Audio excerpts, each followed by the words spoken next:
కర్నూలు జిల్లా ఎమ్మిగనూరు పట్టణంలోని 24వ వార్డులో జరిగిన అగ్ని ప్రమాదంలో గుడిసెకు నిప్పంటుకుని సర్వం కోల్పోయిన కుటుంబానికి నిత్యావసర సరుకులు, ఇంటికి కావాల్సినటువంటి సామాగ్రి మరియు ఆర్థిక సహాయం వైఎస్ఆర్సీపీ ఇన్ఛార్జ్ బుట్టా రేణుక అందజేశారు. ఈ సందర్భంగా Yemmiganur municipal vice chairman D Nazeer Ahmed బాధిత కుటుంబాన్ని పరామర్శించారు. ఈ సందర్భంగా ఆయన మాట్లాడుతూ అగ్ని ప్రమాదాలపై జాగ్రత్త వహించాలని, ప్రతి ఒక్కరూ కూడా అప్రమత్తంగా ఉండాలని, ఈ మేరకు మాజీ ఎంపీ బుట్టా రేణుక వారికి సహకారాన్ని అందించారని పేర్కొన్నారు. ఇందులో భాగంగా మల్లెల గ్రూప్స్ అధినేత మల్లెల ఆల్ఫ్రెడ్ రాజు మాట్లాడుతూ సామాజిక సేవలో భాగంగా నిరుపేద అగ్ని ప్రమాద బాధితులను ప్రభుత్వం వెంటనే ఆదుకోవాలని వారు కోరారు.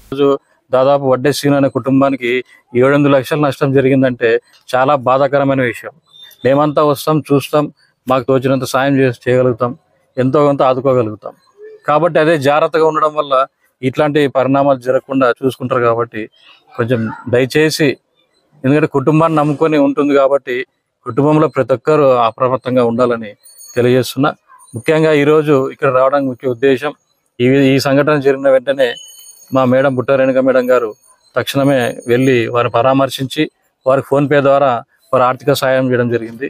మరలా మేడం వచ్చిన తర్వాత వారి వద్దకు వచ్చి వారి సమస్యలను, వాళ్ళ కష్టాలను తెలుసుకొని వాళ్ళకి మరీ సాయం చేసే విధంగా ముందుకు వస్తామని మేడం ద్వారా మీకు తెలియజేస్తున్నాం. మా ద్వారా కూడా మేము నిత్యావసర వస్తువులు వేయాలనుకుంటున్నాం. ఈరోజు సాయంత్రం కానీ రేపు ఉదయం వాళ్ళకి నిత్యావసర వస్తువులు, నిత్యావసర సరుకులు అందజేస్తామని ఈ మీడియా ముఖంగా మీకు తెలియజేస్తున్నాం. Thank you. కుటుంబంలో ఉన్నటువంటి తల్లి, పిల్లలు ఉన్నారు. అగ్నికి పూర్తిగా కొట్టమంతా కాలిపోయింది. వీళ్ళు రాళ్ళు కొడుతూ జీవనం సాగించే పేద కుటుంబం. బిడ్డల చదువుల కోసం అని చెప్పేసి ఒకరిని హైదరాబాద్లో, ఒకరిని తిరుపతిలో చదివించేందుకు అమౌంట్స్ ఒక 5 లక్షల దాకా బయట అప్పు తీసుకొని ఇంట్లో పెట్టుకున్నారు.